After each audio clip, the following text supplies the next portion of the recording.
जंग बदर इस्लामी इतिहास वो पहली लड़ाई जिसमें मुसलमान सिर्फ 313 और मक्का के कुरैश अब्बू जहल 1000 की बड़ी सेना लेकर मुसलमानों के साथ जंग किया। इस्लाम का शुरुआत जब मक्का में हुआ तब हुजूर सल्लल्लाहु ताला अलैहि वसल्लम के उपदेशों ने कुरैश कबीले के कई प्रमुख सरदारों को नाराज कर दिया। कुरैश के सरदार जिन्होंने सदियों से अरब में शक्ति और प्रतिष्ठा कायम कर रखी थी, इस्लाम के बढ़ते प्रभाव से खतरा महसूस करने लगे। उनके लिए इस्लाम का संदेश न केवल धार्मिक और सांस्कृतिक बदलाव था बल्कि उनकी सत्ता और व्यापारिक हितों के लिए भी चुनौती था। इसलिए मक्का के कुरैश ने मुसलमानों पर अत्याचार शुरू किए, उन्हें प्रताड़ित किया और उनकी संपत्तियों पर कब्जा कर लिया, जिसके कारण हजरत मोहम्मद सल्लल्लाहु ताला अलैहि वसल्लम और उनके साथियों को मदीना हिजरत करनी पड़ी। मदीना में इस्लाम को एक नया आधार मिला और यहाँ मुसलमानों ने अपनी एक अलग राजनीतिक और सामाजिक पहचान बनानी शुरू की। मदीना के कुछ यहूदी और अरब कबीलों ने हुजूर के साथ समझौते किए, जिससे इस्लामिक समुदाय का विस्तार हुआ। मक्का के कुरैश इस बढ़ते प्रभाव को रोकने के लिए और भी ज्यादा हमलावर हो गए। जंग बदर उसी संघर्ष का परिणाम थी। 624 ईस्वी में मक्का के सबसे बड़े व्यापारिक काफिले मदीना के करीब से गुजरने की खबर मिली। इस काफिले की अगुवाई अबू सुफियान कर रहा था और इसमें कुरैश की बड़ी संपत्ति थी। मुसलमानों ने इस काफिले को रोकने की योजना बनाई ताकि कुरैश की आर्थिक ताकत को कमजोर किया जा सके और मदीना के मुसलमानों को उनकी छीनी हुई संपत्ति का बदला मिल सके। मुसलमानों का यह कदम कुरैश को खुली चुनौती था। अबू सुफियान को मुसलमानों की योजना की भनक लग गई और उसने मक्का में कुरैश को मदद के लिए बुलावा भेजा। कुरैश अबू जहल ने तुरंत 1000 सैनिकों की विशाल सेना तैयार की, जिसमें घुड़सवार, ऊंटों पर सवार योद्धा और बेहतरीन हथियार शामिल थे। यह सेना बद्र के मैदान में मुसलमानों से मुकाबला करने के लिए निकल पड़ी। मुसलमानों की सेना बेहद छोटी थी। हुजूर सल्लल्लाहु ताला अलैहि वसल्लम के साथ सिर्फ 313 लोग थे,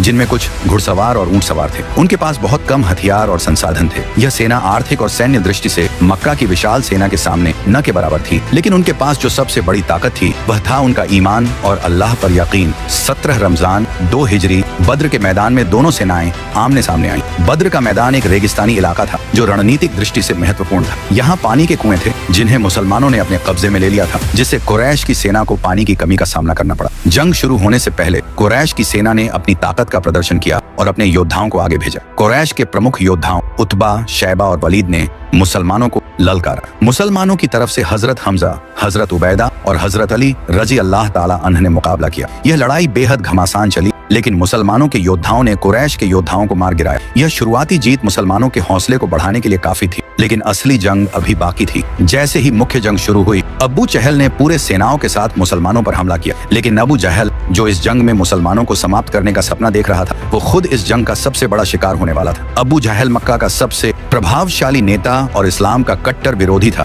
मुसलमानों की तरफ से हजरत मुआद और हजरत मुअव्विज रजी अल्लाह ताला ने अबू जहल पर हमला किया और उसे जख्मी कर दिया। इसके बाद हजरत अब्दुल्ला बिन मसूद रजी अल्लाह ताला ने उसकी गर्दन काट कर उसे मौत के घाट उतार दिया। अबू जहल की मौत ने कुरैश की सेना को पूरी तरह से हिला कर रख दिया। अबू जहल की मौत के बाद कुरैश की सेना का मनोबल टूट गया और उनके योद्धा भागने लगे और मुसलमानों ने उनका पीछा किया। इस जंग में 70 कुरैशी सैनिक मारे गए और 70 को कैदी बना लिया गया। मुसलमानों की तरफ से 14 शहीद हुए। मुसलमानों की यह जीत पूरी तरह से अल्लाह की रहमत और उनकी मजबूत ईमान का नतीजा थी। यह जीत सिर्फ एक सैन्य विजय नहीं थी, बल्कि यह इस बात का सबूत थी कि जब यकीन और ईमान साथ हो तो कमजोर से कमजोर इंसान भी बड़ी से बड़ी ताकत को हरा सकता है। बदर की जंग इस्लाम के इतिहास में एक नई मोड़ साबित हुई। यह वह लड़ाई थी जिसने मुसलमानों के मनोबल को बुलंद किया और मदीना में उनकी स्थिति को मजबूत किया। मक्का के कुरैश के लिए यह जंग एक बड़ी हार साबित हुई और इसके बाद इस्लाम का प्रभाव और तेजी से बढ़ने लगा। लेकिन इस जंग के बाद अबू सुफियान ने पूरे अरब से 3000 की फौज जमा करके मुसलमान से बदला लेने की तैयारी शुरू कर दी थी। तो सब्सक्राइब योर इस्लामी चैनल।